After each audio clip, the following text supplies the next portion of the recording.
Jai Janendra, everyone. I welcome you all again to this very new lecture series which we have started this week. And today is the second lecture of Module 2 of 5 Sins. In the previous module, which we had months back, we have invited Prabha Didi, who is here with us, and she had beautifully explained about what are the sins and what are the 5 categories, 5 types of sins.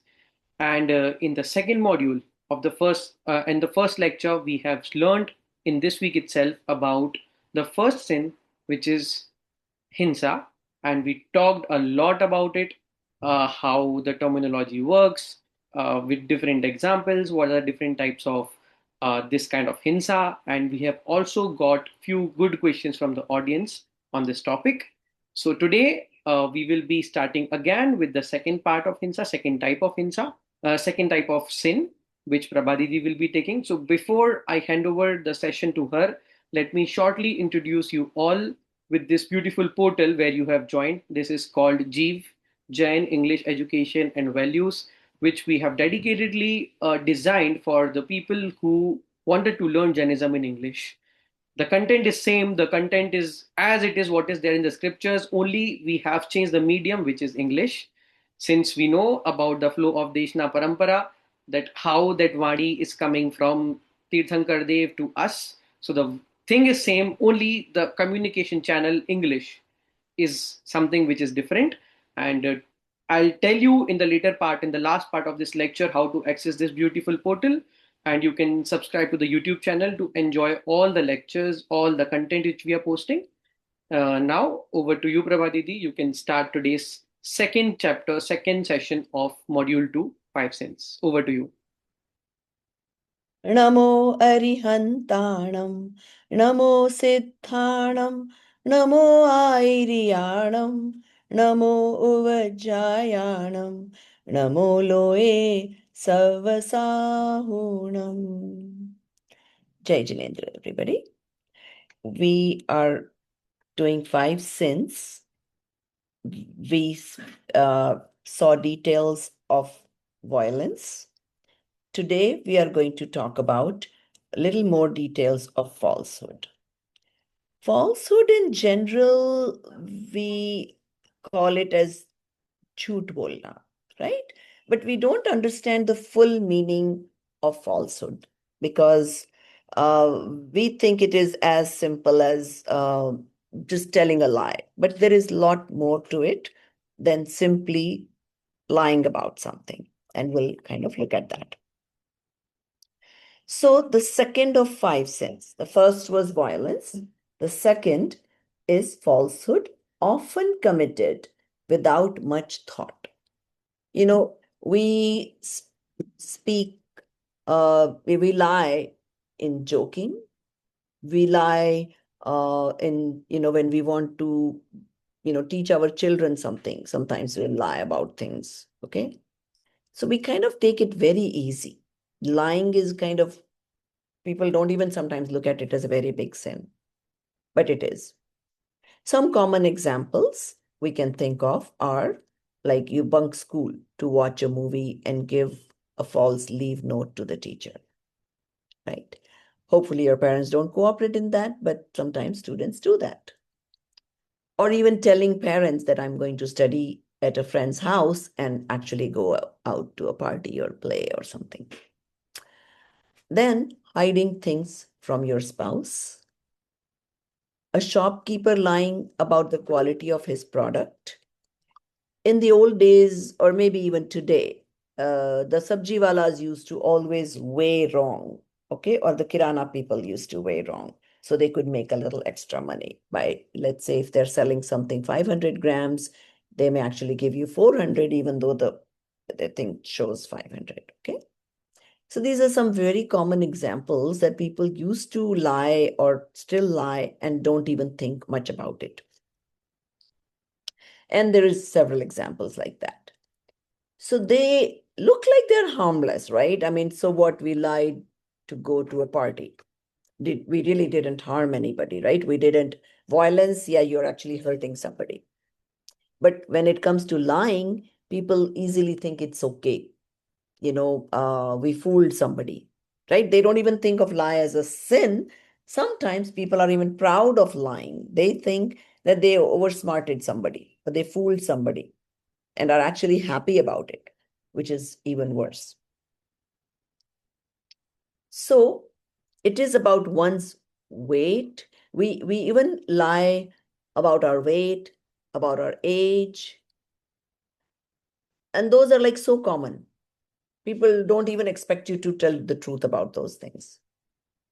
Hurtful words are also lies. So if I say mean things to you or hurtful things to somebody, let's say there is some negative aspect of somebody and I point that out, which will hurt them, that also comes under falsehood or lying. Okay. So what is the definition of falsehood? First definition is false understanding of the nature of substances and saying it that way, or the sentiment associated with it is known as falsehood. So that is like at the very top level. So first, we don't know what the Vastu Swarup is, right? What the nature of each Dravya is, what the nature of Pudgal is, what the nature of JEEV is. And we act accordingly because we don't even know the true nature. So whatever then we are doing under the umbrella of this universe is all falsehood because we don't even know the true nature of anything. So we don't know the true nature of Jeev. So we associate ourselves with Pudgal, this body, right? There is all falsehood, right? Because we are not this. Then and then we accordingly talk. When we say my, we are pointing to this body. So our whole existence is like false because we have wrong association with the body, not knowing the true nature of the soul or the true nature of the Pudgal or the true nature of all the other six dravya or even seven tattvas. So a statement arising from intense passion. What are passions? Anger, deceit, krodman, maya, lobh, right? So because of those passions, suppose somebody stole our thing or we imagine that they took your thing. What happens? We will say hurtful things to them, will mean bad for them. All that comes under falsehood. Now, there are two types, just like in Hinsa, we had Dravya Hinsa and Bhav Hinsa. It's the same way in falsehood, same thing happens. Dravya asteya, which is not understanding the correct nature of things and saying it incorrectly, is verbal falsehood, like because we are actually speaking about it, right? We are speaking that the universe is so big, or if we say, oh, I think this heaven and hell is all just made up things. They really don't exist. A lot of people say that. Why? Because they don't know what the universe is like. They don't know what the nature of the universe is. We are lucky enough to know it from the Arihant Kevalis, who are able to know everything with their soul, with the ability of their soul, without needing the physical indriyas. So basically, knowing all this helps. And that's why one should make the effort of knowing the true nature of things. Now, saying someone or so now that was verbal falsehoods. It is of there is multiple types. First one, saying that something is present when in reality it is not, or vice versa. So what happens? Let's say somebody calls your parents, right? They could be asking for money, they could be asking for their time, and they'll tell you, oh, just tell them I'm out of town. And they are actually not, right? And does it happen that you do that? So number one, you shouldn't tell anybody to lie on your behalf. And if somebody tells you to lie on their behalf, you should try to avoid it, because you do get the pap and the consequences of it. Secondly, expressing a particular thing is something else or depicting its false nature. For example, saying that soul is body and body is soul, right? We do that all the time because we don't know the nature of the soul. Now, that is, of course, a big one, but even little things. You go to a jewelry shop, they may buy everything saying, oh, your bangles are not 22, they're 18 karat. When it comes to selling, they may sell you saying it's 22, and later on you get it tested and it turns out they were 18 or 20 karat. All that, even though the business person may justify that they have to do some lying to make a little profit, but no, it's not justified. It's definitely falsehood, should not be done. And there are definite consequences. It's not just like taking it easy shouldn't be done. No, it's a serious matter. You may think that by lying you made this little bit of money, but the consequences are not worth it. Now, the third type is saying hurtful words, insulting others, making fun of others, words against the message of the scriptures. So, hurtful things. Mother-in-law telling daughter-in-law, oh, you didn't do this right. Or, well, it's okay, sometimes you have to teach. But meaning or saying it in a way that would hurt the person in front of you. Okay, even if it's a mother, daughter, father, son, doesn't matter. We don't have right to hurt other people's feelings. We should try our best to say it in, even if we have to teach, say it in a way that it doesn't hurt them, right? Insulting others. And when does that happen? You know somebody's weakness. Not everybody is good at everything. We know that as a general rule. And if you try to point that out, whatever that person's weakness may be, that is a direct insult to them. And that comes under falsehood. We may not have thought of it that way, but it comes under falsehood, which is when we say it comes under falsehood, that means it's one of the big 5 sins. All right. There are obviously all the other quasi sins or, little sins, but the big 5, we all should avoid. So all these things come under falsehood. Making fun of others. People don't even think joking is a problem. When we joke, usually what do?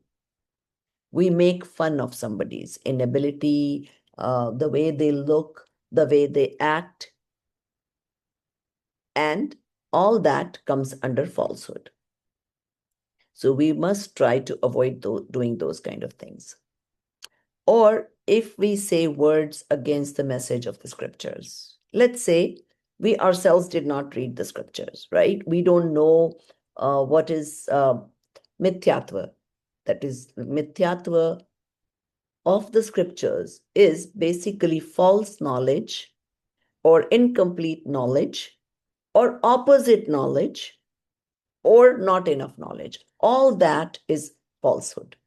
So if we don't know, and then we start telling people, oh, let's do this Devi puja, this Devi will give us something. It's a major sin. First, we didn't do the effort of reading the scriptures, finding out what the truth is, the complete truth. And then we go around spreading incomplete truth. So we need to be very, very careful. Incomplete truth also comes under falsehood. So words said to intimidate someone. Let's say somebody is very soft natured, right? And you shout at them. That's going to be, that's very intimidating for the person. Or you say something in a very, I guess, authoritative, loud voice, So we should not do that, because if it intimidates somebody, they are not going to perform well, because they're scared of you. Sometimes people feel proud.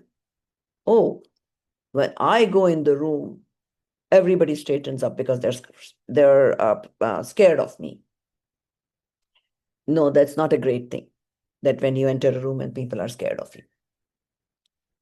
One's nature should be such that you are so polite, so humble, that no matter how big of a position you are in, that when you enter a room, there should be no fear from you. Now, a boss criticizing juniors in front of others. Does that happen at workplaces? Yes. Sometimes the doctor may not realize, but not doctor, I mean the boss may not realize and do that inadvertently, criticize somebody because they didn't perform well in front of others. So it is important uh, to be very careful that we don't do that. Okay, saying harsh truth that harms others is also falsehood. So what did we say here? We are saying the truth, right? Let's say somebody just went through a divorce, or somebody's not getting along. Okay, it is truth about them, but we don't need to spread that to other people.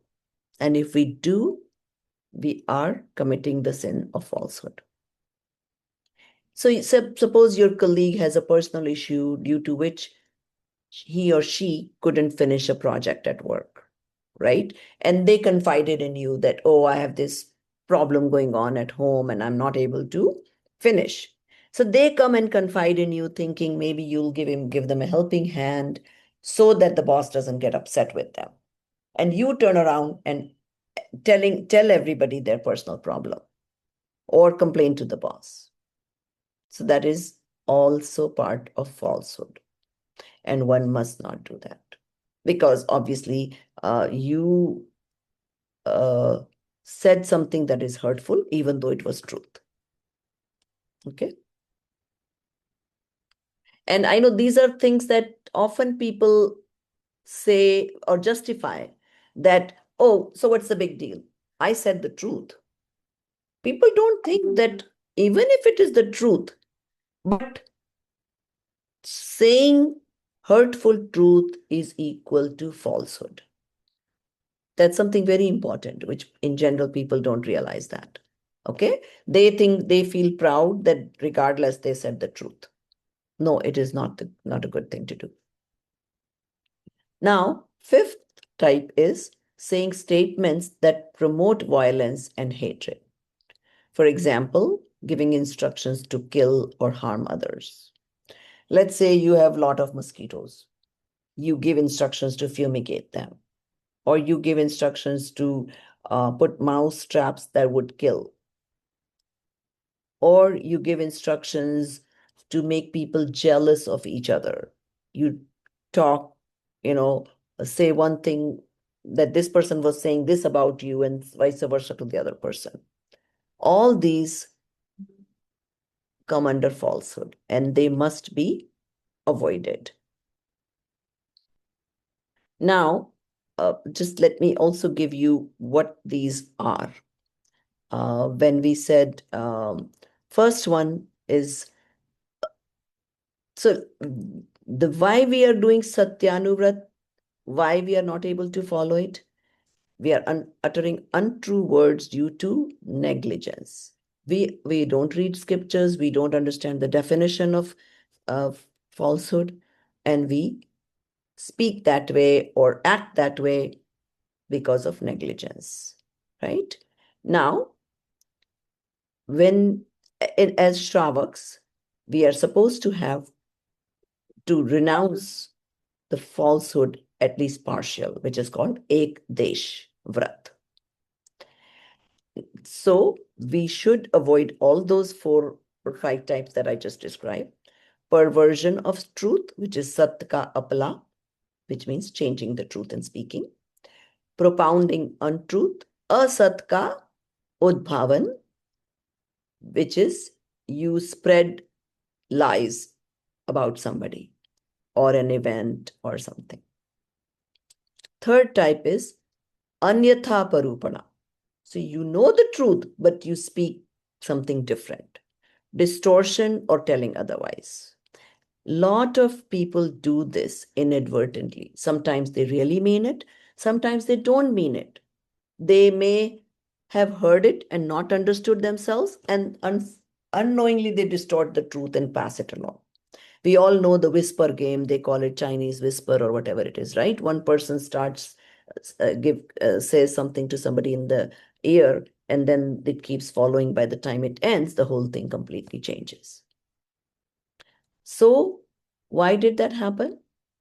Lack of knowledge. They didn't hear properly. Just like we say, when we don't hear the scriptures, when we don't know the scriptures, we are bound to speak false.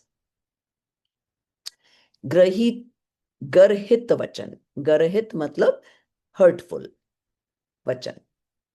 Harsh and cruel in speech. So let's say somebody working for you, a servant, is not cleaning the house properly, not doing the dishes clean. Of course, you can point it out.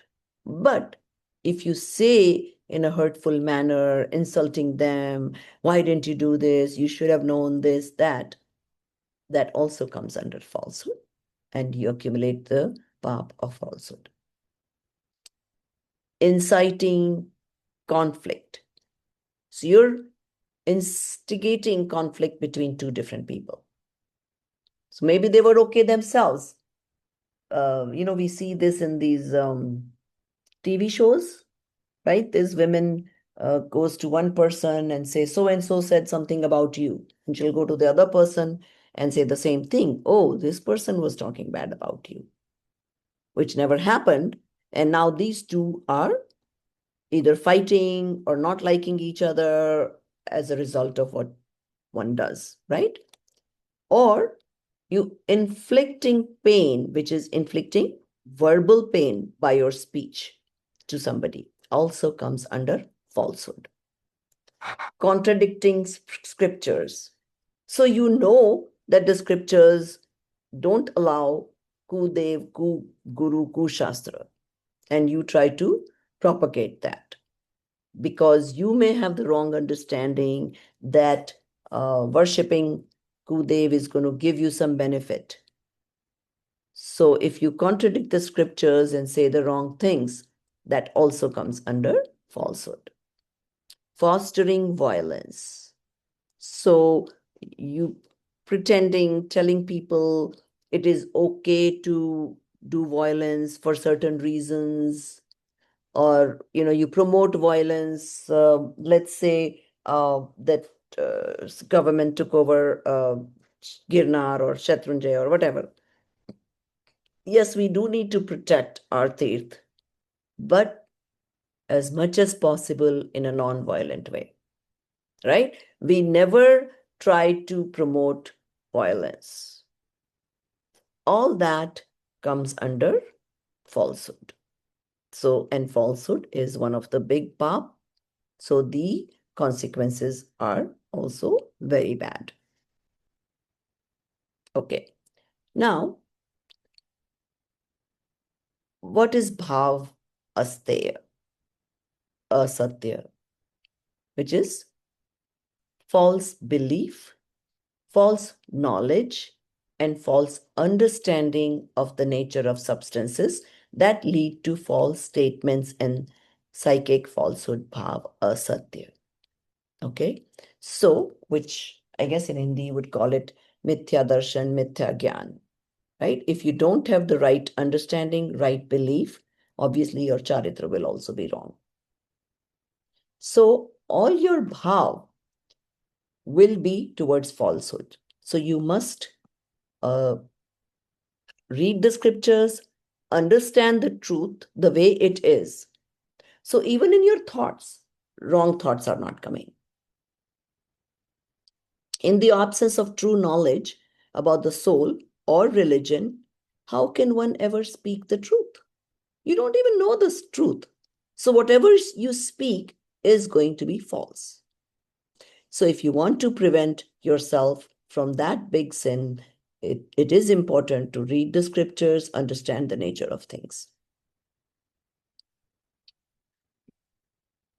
Now, so false knowledge is a root cause of falsehood, right? We don't even know the truth. So how anything and everything we speak is false. Let's say somebody tells me, oh, describe to me what South America is. I don't know. I haven't been there. But I have this ego. How can I not explain? So what will I do? Make up things? Just say, oh, this is the way it is, and that's it. It's going to be all false. Same thing happens if you don't know the scriptures, you don't know the nature of things. Whatever comes out of your mouth is going to be false. So it causes misery to the self and others who get instigated to walk on the wrong path by taking the wrong inspiration. So you must understand that falsehood is, if you lead somebody to wrong path, you are going to get the path and bear the consequences of it. So one should be very, very careful. Okay. What are the adverse effects of falsehood? Everybody must have heard that story of that guy that talks, that says, oh, lion, lion, or what is that? Fox came, right? And people all go up on the top of the mountain and they find out this guy is just joking, right? He was lying. That shepherd who was lying about the wolf, right? And what happens in that story? After a couple times, few times he lies, he thinks it was a joke and enjoyed the joke. People stop trusting him. So when finally, actually, when the wolf comes, he again says, wolf, wolf, and nobody goes, thinking he's again lying, and he gets killed. If we lie, we will meet the same fate where nobody will trust us, help us, or have any relationship with us. Falsehood, lying will do that to you. The bad reputation of a liar will stick for a long time. Okay? If you lied a few times, people think that this person is not worth trusting. Losing trust is very easy. Gaining trust is very difficult. So one must be very careful. Just so you know, history of Jainism, because Jains in general in the past and hopefully even today in the present have been very ethical people. They normally don't lie. And that is why in the old times, Jains were always treasurers for the kings because they were always the most trusted community. Even today, if you notice, there are some Instagram reels or YouTube reels why Jains are rich, why people want to do business with Jain people. Because in general, I'm sure there are exceptions everywhere. In general, Jains don't lie. They are trustworthy people. People like to do partnership businesses with Jain people. So, not lying is a big attribute. Okay. And when everybody follows that, the community at large has a good impression in the world. So, if you're a Jain, and we must continue this generations after generation so that Jains are known to be trustworthy, to be able to give up their wealth for the benefit of others, those type of special attributes we have. One lie needs the support of 100 other lies to avoid exposure to the truth. And I'm sure we all have experienced this, even committing a small lie like going with a friend somewhere and telling your parents that, oh, you went to study. So what happens? Let's say you didn't go to study to that friend. First, you have to call that friend and say, oh, if my mom calls to find out, you please tell her that I'm here, right? That's another second lie. First, you lied to your parent. Then you're telling your friend to lie that you are there, right? Then So let's say then your parent talks to the bookstore people. Then again, you have to tell them to lie. And it's like the chain reaction. You have to keep lying. You came home, then the parent asks, oh, so what did you do at your friend's? What did you eat at your friend's place? Again, you have to lie, right? You have to make up things because you never went to that friend. So to keep one lie, you have to have so many lies. You keep on saying lies one after the other. And every lie counts. It's all building up there with your karmas. So you have to understand that this is not worth it for the little pleasure or whatever you get. It causes anxiety because you lied. Now you have to justify that lie. Like I gave you the example, your mom asked, what did you do at that friend's place? If you really went, no problem. You'll be relaxed about it. You'll say, oh, this is what I ate at their place. But now that you didn't go, you have to make up things that this is what I ate, and it causes uneasiness, anxiety, and then you're afraid that your lie may be exposed. So is all that anxiety, fear worth it? No. You rather tell the truth, and even if your mom was going to scold you, it's better getting that scolding than to lie. And if you're a parent, I would suggest that if your child is speaking the truth, that reward them, don't punish them. That way, they learn to always tell the truth.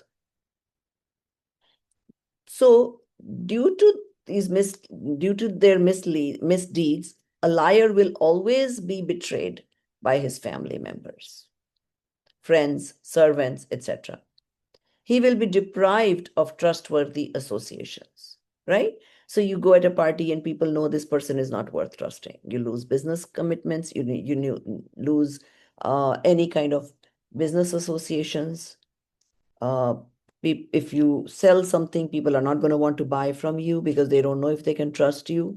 If you're looking for a job, they don't want to give you a job because they don't know if they can trust your resume. They don't know if whatever you're showing that you know if you are not lying about it.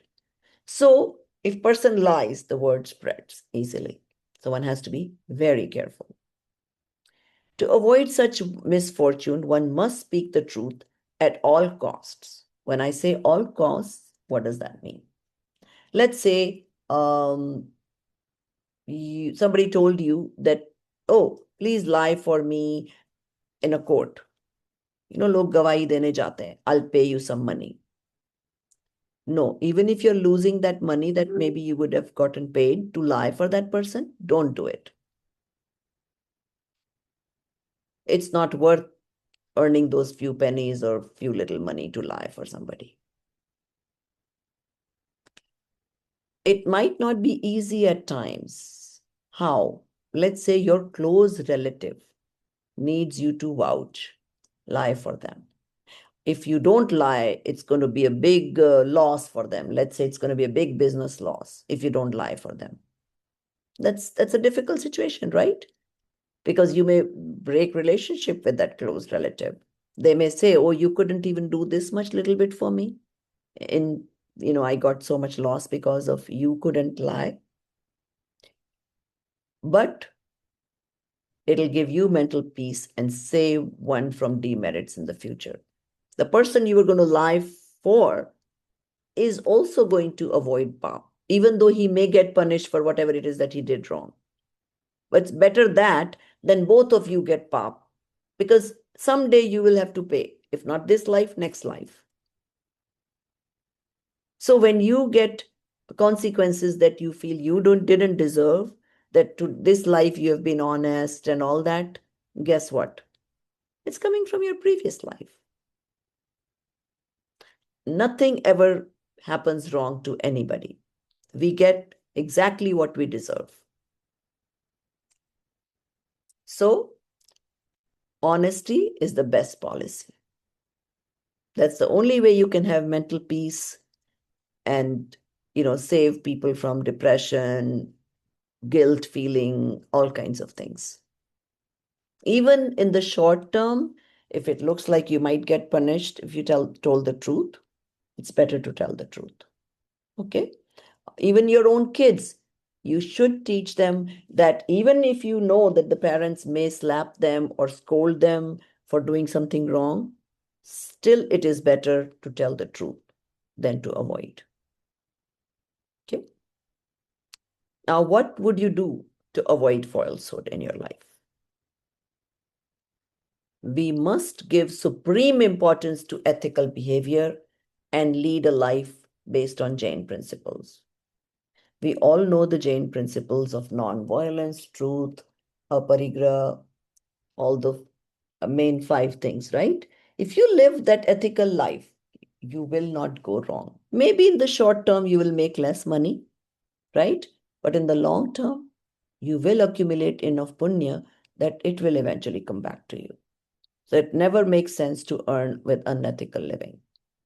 And when I say unethical living, a lot of us don't think that saving taxes by wrong means most people will justify it. No, it's not justifiable. We must honestly pay all our taxes.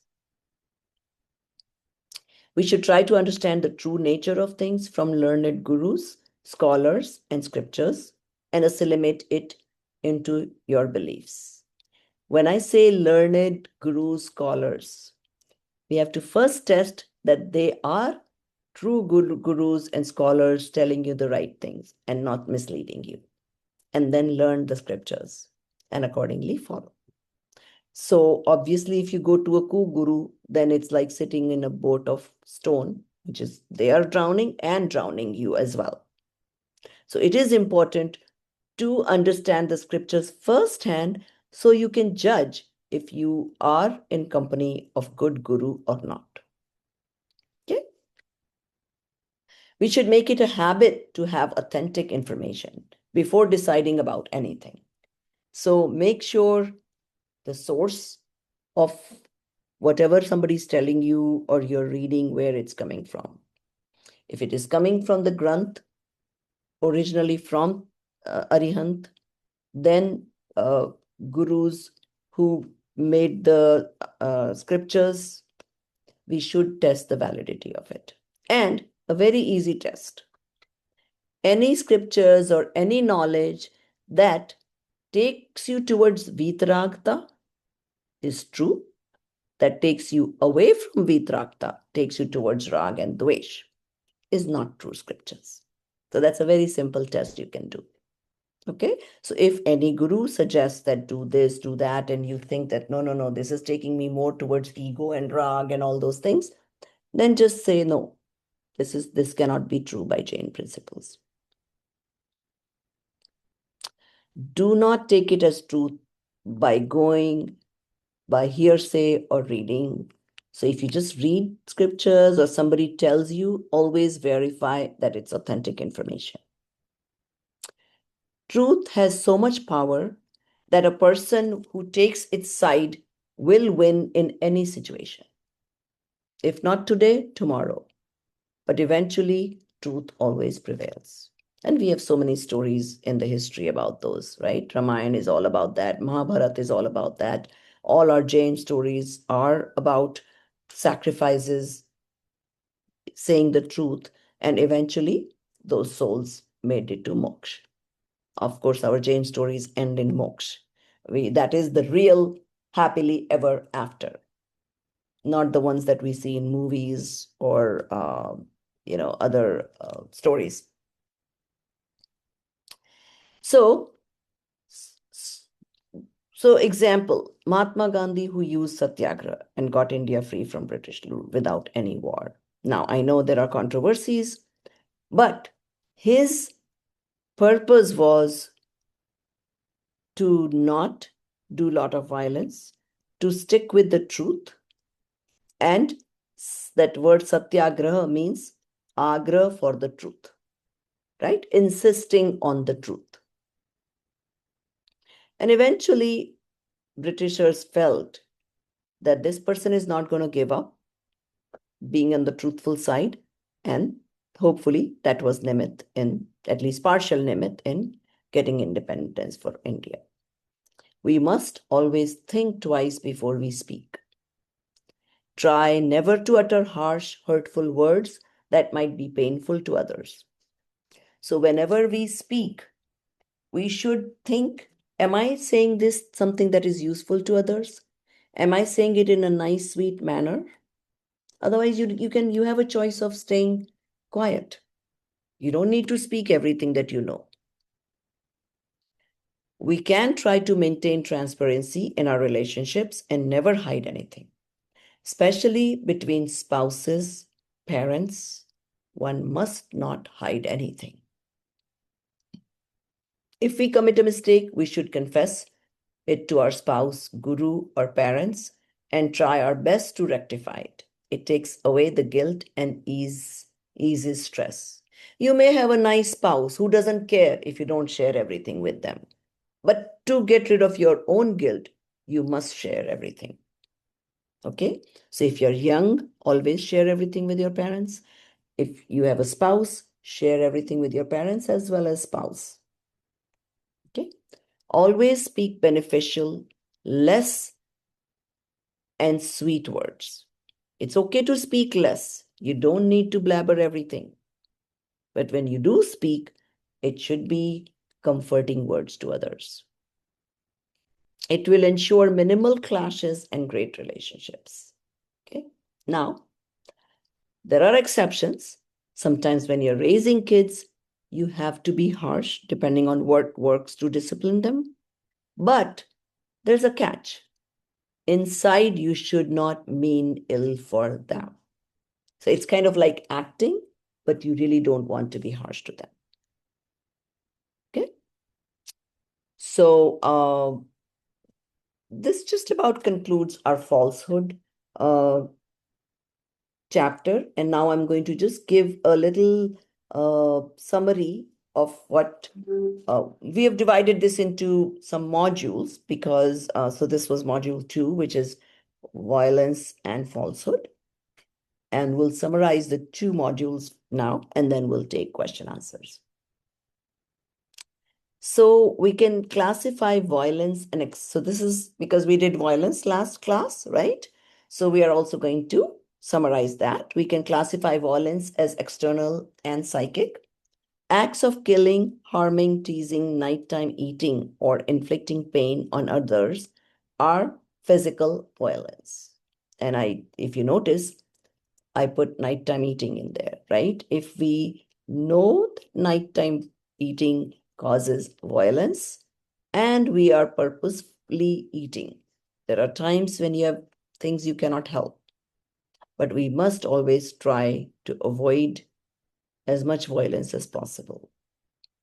Psychic violence is impure dispositions of attachments, aversions, delusions, and passions that harm the soul's purity. Anything that prevents from the soul to experience its true nature is being violent to our own selves. And that's the worst kind of violence, right? Now, physical violence, under physical violence comes the dravya pran.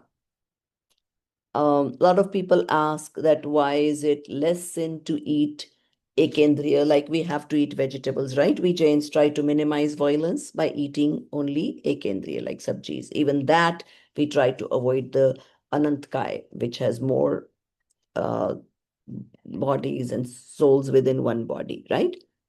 So the way it goes is the maximum is 10 pran, which is 5 senses, man, vachan, kai, that is 3, which is 8, and then shwash, breathing, and ayu, age, right?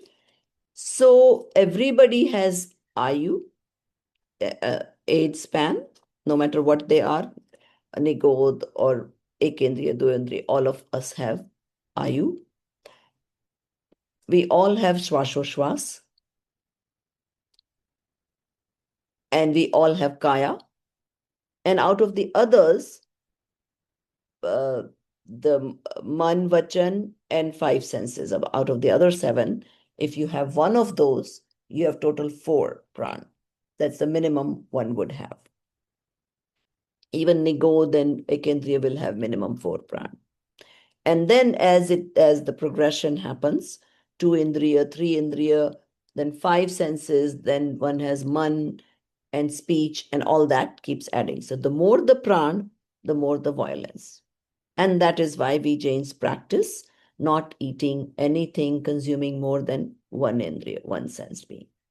And even that, it's not like we think we are allowed to or it's our right to eat. No, we still feel sorry for it. We still feel that I cannot sustain, the body cannot sustain, and that is why I have to do that hinsa. So there's a difference in the thought behind, right? One is there are people in the world who thinks, oh, these animals are put on the planet for us to eat. We don't Jains don't think that these plants are put on the planet for us to eat.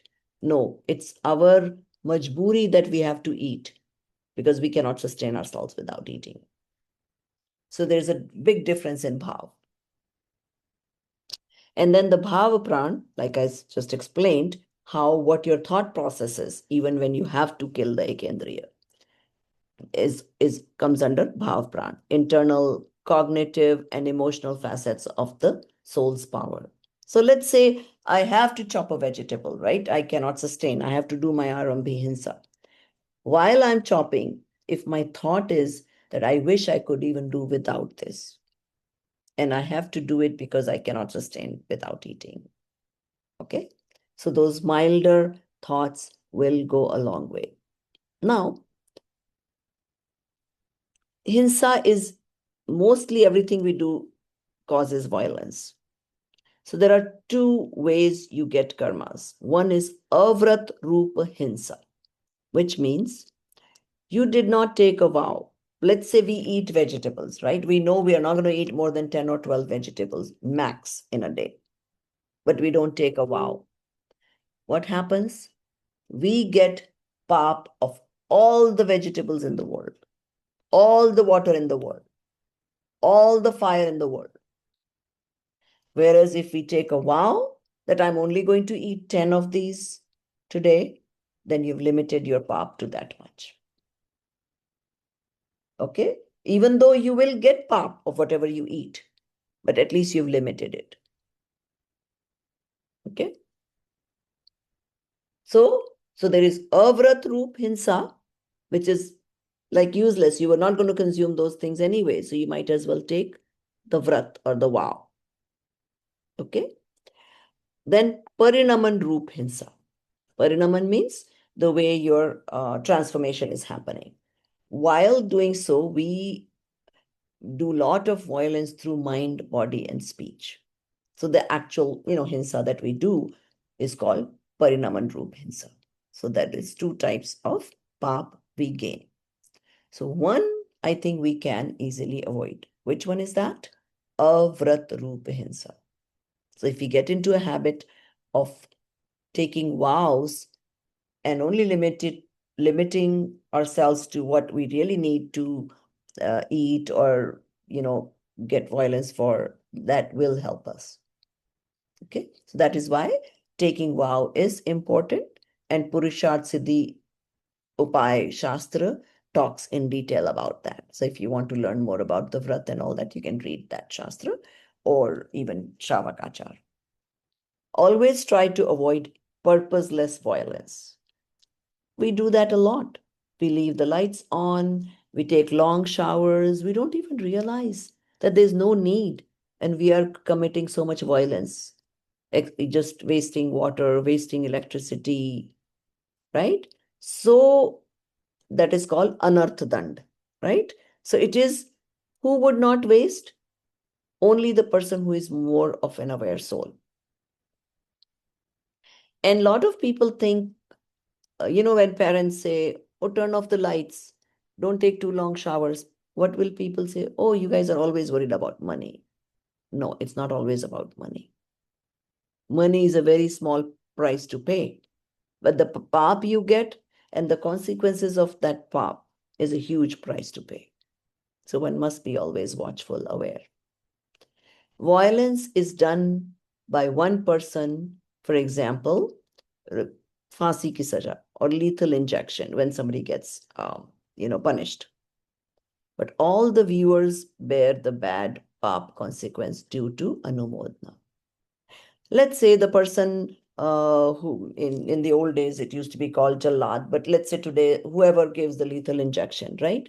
This is his job. Let's say he couldn't find any other job, so he has to give that injection for that person to be killed.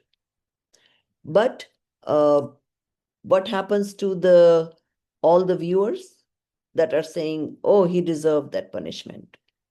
The person whose job it is may really don't not feel it's right thing to do, but he has to do it because he doesn't have any other job. He may not get the pap, but the persons who are watching and agreeing to the act, accepting the act, are getting all the pap of that violence. And think about this, how often do we do this? Whether we are watching the news, whether we are watching violent movies, whether we are thinking, getting violent thoughts about others, those all contribute to our path. And then when we get the consequences, we think, why me? Right? So let's say everybody in the plane crash, 250 people died. And there is always these questions about why all these people had to die. Oh, poor innocent people had to die. No, there is no poor innocent people. They all got those karmas together. They all did some anumodna all together. Millions of people did anumodna of killing when Saddam Hussein was hanged. Millions of people did anumodna when, what was that other guy, whoever, some terrorist was killed.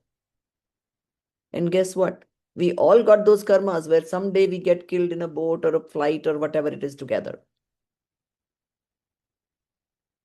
In war, lot of soldiers fight, right? Let's say in the Indian Army and the US Army, there are a lot of people that are in the Army, Navy, Air Force. They joined that as a duty towards the nation. But that doesn't mean they necessarily want to kill. But if a war happens, they have to do their duty, right? Even though they're killing. But depending on the intent, the soldier may not get the pop or have to bear the consequences. But the king or the president who is ordering them to do so will definitely get the pop and the consequences of it. So it's not a great thing to be in charge of anything. You know, people think, oh, I want to be in management positions, or being a president is a great thing. It is not. It's a reason for accumulating a lot of power. Because any orders you have to give, guess what? You have to bear the consequences of all the power for all the orders that a president gives or the king gives. So one has to be very careful of what they wish for. All right. Now we'll summarize falsehood. Falsehood is of two types, verbal and psychic. A false understanding of the nature of things and saying it incorrectly, stating facts otherwise hurtful and insulting words and statements causing violence and hatred are forms of verbal falsehood. False knowledge leading to dispositions of falsehood is psychic or bhav asteya. Reading and understanding the true nature of things and following the instructions of scriptures concerning appropriate conduct helps one avoid violence and falsehood. So it is our prime duty to read the scriptures and understand and accordingly have our conduct. Whatever we speak should be beneficial to others, not hurtful, and verifiable truth, which means we don't make up things. We don't speak unless we have verified the information. So those are the three important things. It has to be beneficial to the other. It should not hurt, even if it is truth. If it is hurtful, don't speak. And it has to be verifiable, which means if you do these three things, you will not be spreading rumors, you will not be hurting people, and you will not be speaking more than necessary. Okay, now just to give you guys a a pictorial picture of this, I will try to, let's see if I can bring up the presentation.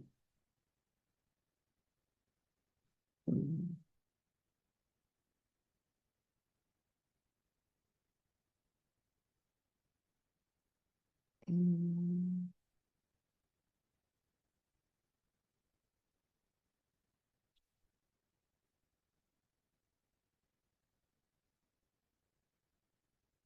Okay.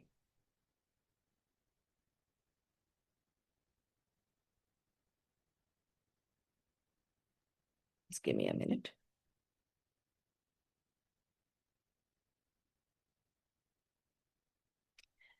We did the slides on violence last time. So today I will only cover the falsehood slides. So we're not unnecessarily repeating. Okay.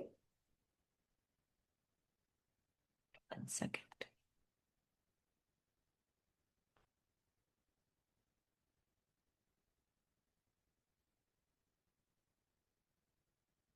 Is it visible yet? Okay. Okay.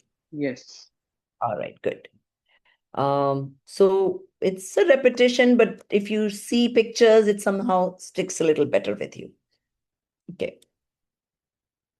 A Satya, false understanding of the nature of a substance and saying it that way, or the sentiment associated with it, known as falsehood, is known as a statement arising out of intense passion that is not commendable, is also false. Now, we saw two types of falsehood: verbal falsehood, that is dravya asthaya, that means you physically actually lie about things, and psychic falsehood, that is the bhav asatya. Verbal falsehood, not understanding the correct nature of things and saying it incorrectly, is verbal falsehood. The different falsehood statements are when we say someone, something is present here when it is really not, or vice versa, it is a false statement. When we say a particular thing is something else or depict its false nature. Okay. Now, verbal falsehood, dravyas, asatya, saying extremely hurtful words, insulting others, words that make fun of others, words against the message of scriptures, etc., are all a type of falsehood. Statements that might be true but cause harm to others should also never be said. Falsehood also includes statements that promote violence and hatred. This is something for all of us to contemplate for our own things. Have we done that?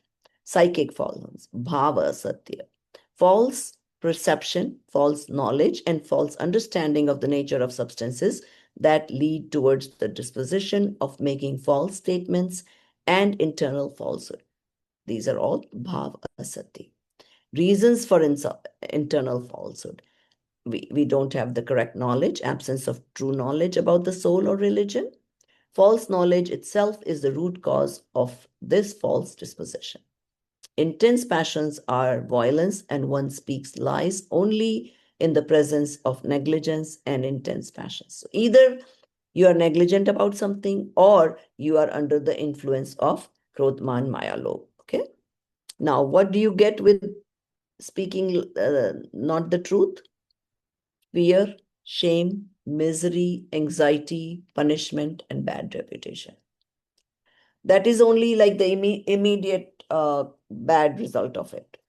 And then lives after also, you would have to bear the consequences of it. How to avoid falsehood? Ethical behavior and lead a life based on Jain principles. Try to understand the true nature of things from learned gurus, scholars, and scriptures and assimilate it in your beliefs. Before speaking, think minutely about what you are going to say. And you see this blob, it says, think before you speak. Make it a habit to have authentic information before deciding about anything. Just going by hearsay or reading, do not take it as the truth. Perfect example of this is those WhatsApp forwards. One person starts a wrong, some rumor, and how fast it spreads because people keep forwarding without actually checking the authenticity of it. So when we do that, we also fall under this category of falsehood. Now, to avoid falsehood, Never utter harsh, hurtful words that might inflict pain upon others. Maintain transparency in your relationships and never try to hide anything. Confess your mistakes and try your best to rectify it. Always speak beneficial, less and sweet words.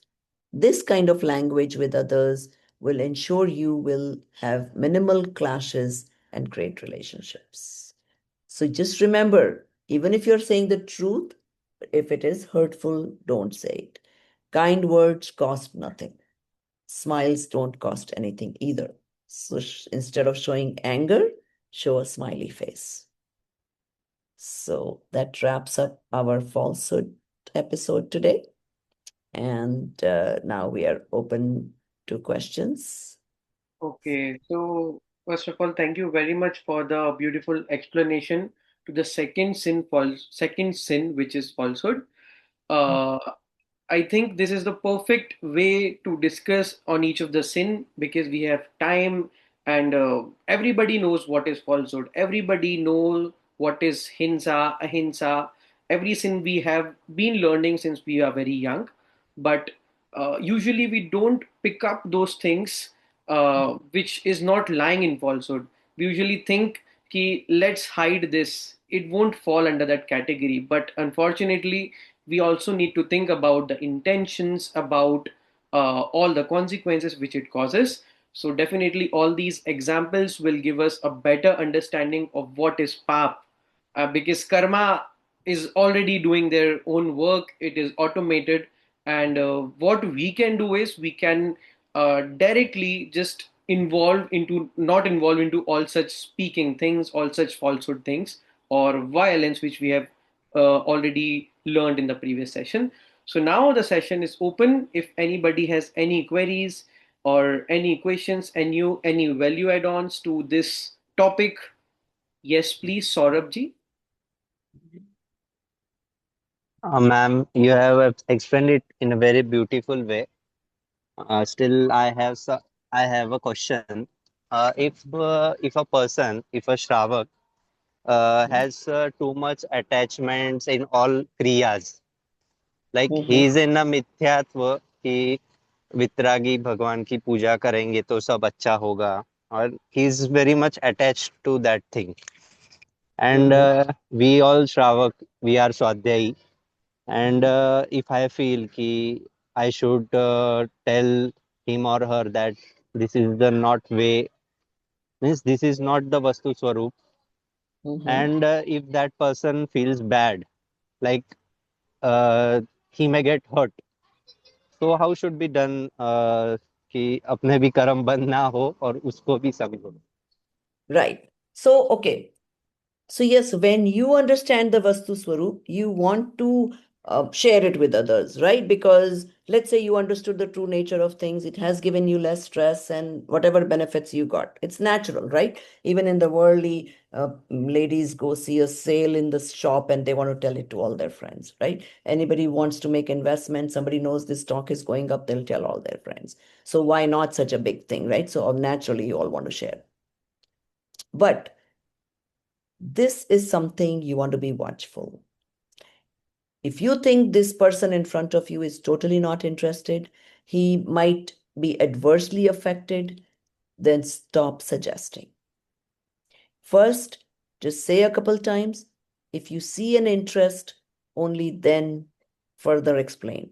Otherwise, you leave them alone. You never know, their time might come later.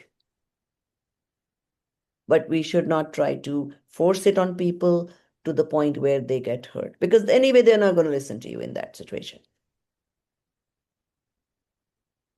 So yes. Thank you, ma'am. Thank you for the question. Any other questions, anybody? Jai Jain Prabhaji, just introducing my son here, Sanyam. He So I'm also glad joined you the come lecture and today. enjoy. Was it quite easily understandable for you? It was a simple topic, of course. Yes, ma'am, it was understandable. Actually, if I may ask a question as well, so it was a very good presentation. Ma'am, one question. So you had mentioned that if you eat less vegetables, you take on less pap. Mhm. So my question in that is, what is the virtue of having less pop? Like pop is, from my understanding, and please correct me if I'm wrong, pop is pop, whether it's 50%, 75%, 80%. So how do we as gens justify that? Okay. Yes, pop is pop. You're right. Okay. Now, what happens is every thought, deed, anything we do. So there is this, imagine there is this huge dust particles floating all over the universe. Mhm. What are those? Karmic particles. Now, as soon as you have a thought that is anti your soul's purity, that karmic particles gets attracted towards your soul. When you have this thought that, oh, eating this gave me happiness, or doing that act gave you, think that those are the reason for your happiness. There, and those passions, those are like glue, which will take those karmic particles, transform them into karma, and they get in the same space as your soul. Mhm. When that happens, so now you have these karmic body, right? Have you heard about the Tejas body, karmic body that your Yeah. soul has? You have these karmas, which now karmas come with four things: type, duration, how long it's going to stay with you, intensity, how intensely it's bound. So, depending on that intensity, how bad fruit it will give you. Um, Correct me, somebody, there's a fourth aspect, regardless. Anyway, so quantity, type, intensity, and what am I missing? Sthiti. Sthiti and Anubhav. Yes. So now, so what happens is, so this is a very natural process. Nobody's doing this for you. There's no God sitting up there managing your whatever, It's like these latest cameras that are on the roads, right? You do something wrong, boom, it catches your name, number plate, and sends you the ticket home. Nobody needs to be aware, nobody needs to do, right? It's like an Mhm. automated process. There's no God sitting up there doing this, right? So it is bound to happen, whether you like it or not, whether you understand it or not. This is the way the true nature of things is. So it is in our benefit to understand that nature and accordingly change our behavior. Don't want those bad consequences. It's simple as that. Mhm. And there are scriptures full of explaining what you do, what consequences you will get, and to the minutest details. Because Kevli Bhagwan has gotten this knowledge through their soul, and we can verify. See, we ourselves can also, as we study in this course, prove certain things to ourselves by following, by experiencing. Okay, I change my attitude based on what I learned. Has my stress levels gone down? If yes, then you've proved that what you learned is meaningful. So it's a verifiable science. Mhm. So, Prabhaji, I also had a small follow-up question. okay. We talked about Satya. Mhm. Now, Satya, as we know, is also one of the das lakshan that we practice and talk about. So, would you be kind enough to sort of make a little bit of a connect between what we said today and what we talk as Satya Dharma, या उत्तम सत्य की जो हम बात करते हैं, how does What it connect? Definitely. So what we talk today is our behavior, our emotions about Satya, right? व्यवहार में हमें क्या करना है? सत्य धर्म के 10 लक्षण is about the characteristics of our soul. So Satya Dharma means your soul has the complete truth. It may not be evolved yet, but what is the truth of your soul? And that is what we learn during the Das Lakshan and the Satya Dharma, because it talks about that details. And it also So will talk about what I talked today, which is the Vyavahar Satya also. I think at the start of the lecture also you were talking about the true nature of the substance. So Yes. I think where you were going with that, correct me if I'm wrong, is if in the general practice or day-to-day behavior, if you don't follow the satya or truth, then Mhm. how can we understand the true nature of the substance and therefore connect to that satya dharma as we speak of, right? I would say the other way around. If we understand Okay, nature of things, we will have no reason to speak the lie. Speak a exactly. Exactly. right? It's like Yeah, you know all the features of your iPhone. Are you going to lie about it? No, you know it, right? So it works that way. it starts with the right knowledge and right belief then. Yes. So when you start with the right, see, that's why we don't focus. Uh, Unfortunately, a lot of the sadhus, because they don't get to spend, I mean, it's not their fault. They don't get to spend enough time with the people in front of them. So they only can give you bits and pieces. So they only tell you what to follow, right? If they had enough time, or if the audience gave enough time to the sadhus, they would actually teach you the scriptures. Because when you understand the true nature of things, all the other ethical things naturally follow. You don't want to lie, you don't want to invest in wrong things, because now you know what the consequence is going to be. It's like, oh, don't steal in a store. You know you're going to be put in the jail. How many people are going to feel like stealing in a store? Not. There are cameras up there. So it's kind of like that. Understanding the true nature is the first thing one should do. Absolutely. If you speak from the right belief and right knowledge, then it will be the truth. And it always will be the truth, right? We have no Always. reason to lie. And that is why we believe in the Vitragi Bhagwan, because they have the whole complete knowledge. They're able to see past, present, and future, and they don't have any passions. So they have no reason to lie. So that is why we only believe in the words of Vitragi Bhagwan. If they don't have rag, then they have no reason at all to say anything untruth. So very easy for us. Well, if what we are learning does not come from a Vitragi Bhagwan, we may not be able to trust. But if it is from Vitragi Bhagwan, very easy to trust, because there is no reason to. For example, what do you call? Let's say you are an expert in your field, right? Suppose you're a chemical engineer, for example, right? And you have this little niche of micro, just I'm making up things. When you go to a conference and people know you're an expert on that topic, is anybody going to doubt you? No, because they know you know it all, and that's what they came to hear from the experts. So if we want to be eternally happy, where do we go? Who do we learn from? Somebody who's already attained that. Exactly. So I think, are we saying it like a positive feedback loop that we consciously try and attempt to speak the truth, and that will lead to the right knowledge and belief, and vice versa? It works both ways. It works both To ways. understand the truth, which will lead you to not do wrong things. And as a practice, we practice to do the right things, which is speak the truth, which will reduce our passions, which make it then again us be open minded to listen to the scriptures and read the scriptures. तो पहले हम व्यवहारिक स्तर पे सत्य Yes, बोलना शुरू करें, तो उसकी वो definitely. that practice will lead to the true dharma also. Right. जिसको हम Obviously, निश्चय somebody बोलते who is हैं. a murderer or extreme passion person, Hmm. angry, you won't see them in Parmagam classes, right? They don't, because they're so intensely in the pop arena that they don't even have the ability to want to Exactly. know the truth. So So yes, starting to be aware about it, the need for it. That's yes, that's important, I think. I think that's where the true importance of the lecture today is. That it right. is important as the first step towards right dharma, और धर्म के लक्षण की जो हम बात करते हैं, या Yes, विपरीत की जो बात करते हैं, उसकी तरफ ये पहला कदम.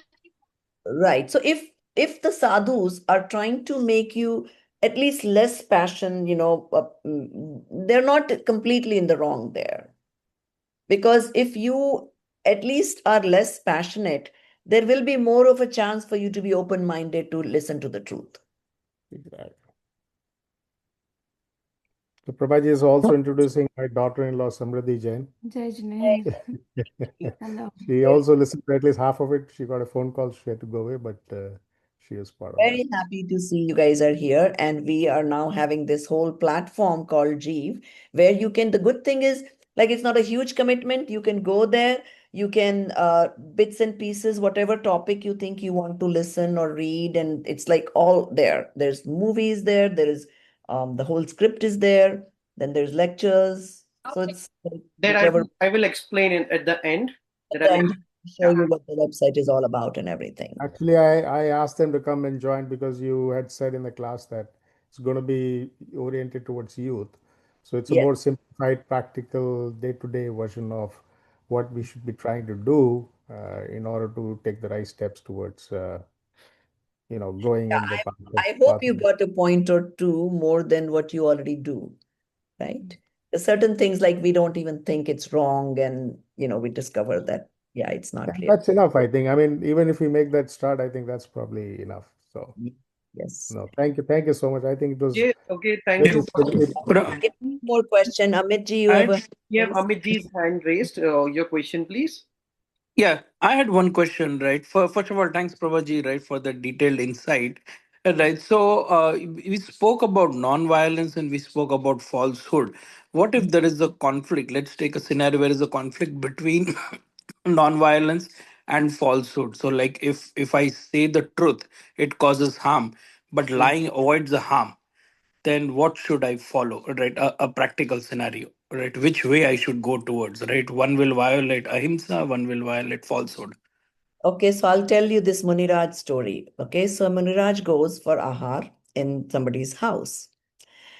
And what happens is that there was these people had some gold rice made of gold. They had few dana, and they happened to be out in the open. So the Muniraj was there to take food, and the householder went in the kitchen to get food. Meanwhile, this bird comes and thinking it's grains, it picks up, eats the grains, and flies away, or rather sits on the roof. Now the householder comes back with the food, and Muniraj was the only one there. And now they're wondering what happened to my gold grains. And they asked the Muniraj that where are my grains? Did the Muniraj know where they are? Yeah, he Amit, knew. He knew. he knew. So now this is the same problem now he has. What happens if he tells the truth? Uh, no, the householder will understand, right, that the bird actually took it away. No, they won't. They might kill the bird. Gold, right? Yeah, they might kill the bird Mm. to get the grains. They're gold grains. They're not simple Oh, kadana, right? okay. So now the Muniraj has the same situation, like you said. So he has to choose between truth and so Muniraj stays quiet. Okay. So then you're preferring non-violence. You don't want the bird to be killed. Yeah, and neither do you That's want to the be false. He didn't say that okay. somebody else ate or anything else either. He just stayed quiet. But then would it not fall under the fact that he knew and didn't say? That's also It does, one of the types of falsehood, right? but in Muniraj Bhumika, they are not to involve in any of those. So then they don't indulge. Now it is up to the fate of the bird and up to the fate of the householder. What happens? I Okay, think yeah, So that's it. the harm may have happened to the Muniraj because what happens is in this situation, the householder may be doubting that the Muniraj. So even though it's hurting him, but he still doesn't speak. And let the Prabhaji, householder think that Muniraj has done it. Yes. But from Bhav perspective, Muniraj will not get a karm because he did not have that Bhav, neither he did the Dravya Yeah. stealing, right? So, okay. Prabhaji, just a quick follow-up on that, what Amitji asked. Isn't it also a virtue as to know when to speak and when not to speak? Yes, yes. In some cases, like we are Shravak, we are not Muni. So in our situation, sometimes to protect somebody's life, we may have to lie. For example, somebody's running. Let's say कोई गुंडे पीछे पड़े हैं या चोर पीछे पड़े हैं, and this person ran away, and you want to protect that person. You may want to say, "Oh, I don't know where they went," is the best answer. But sometimes you may want to deviate in the wrong direction so that person can be protected. In which case, yes, you will still get pap of lying, but then punya of saving that life also.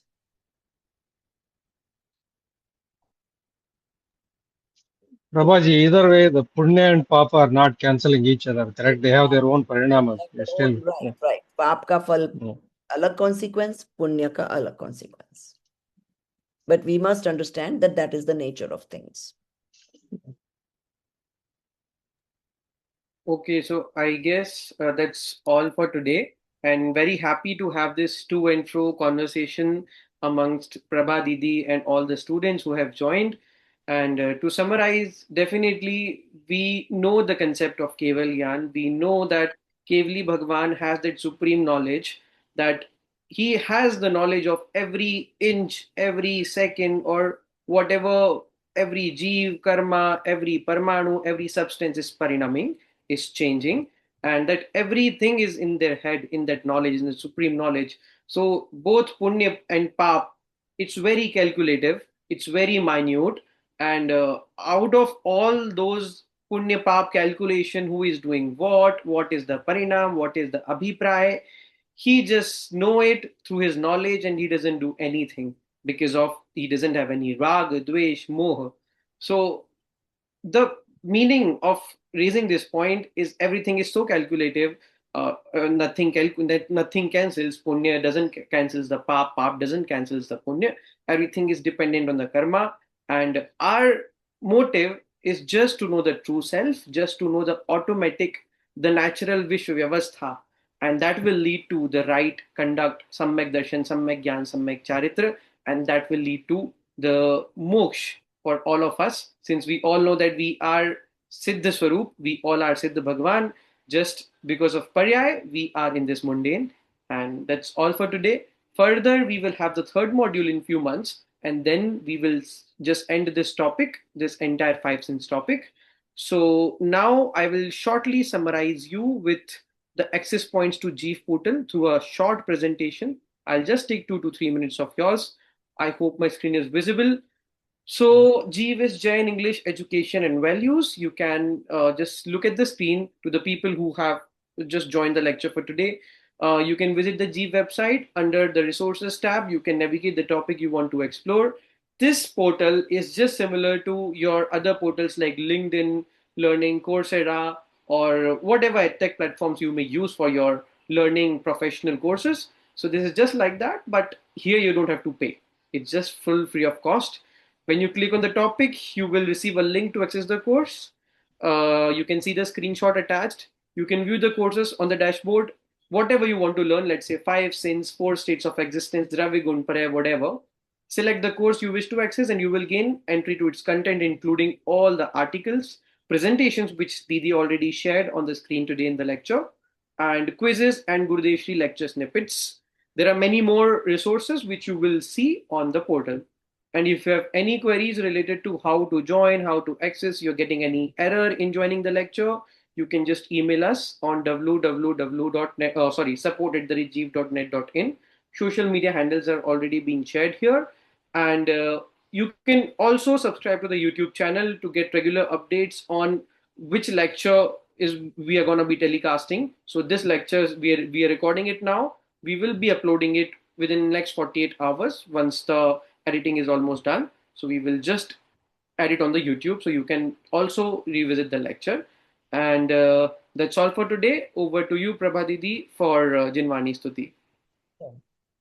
सहजानंदी शुद्ध स्वरूपी अविनाशी हूँ आत्म स्वरूप सहजानंदी शुद्ध स्वरूपी अविनाशी हूँ आत्म स्वरूप सहजानंदी शुद्ध स्वरूपी अविनाशी हूँ आत्म स्वरूप निज निधि निज में बताई यह अनंत उपकार है इसके लिए जिन वाणी माँ को वंदना शत बार है वंदना शत बार है जय Jinendra. Thank you, everyone. Jai Jinendra. Jai Jirendra.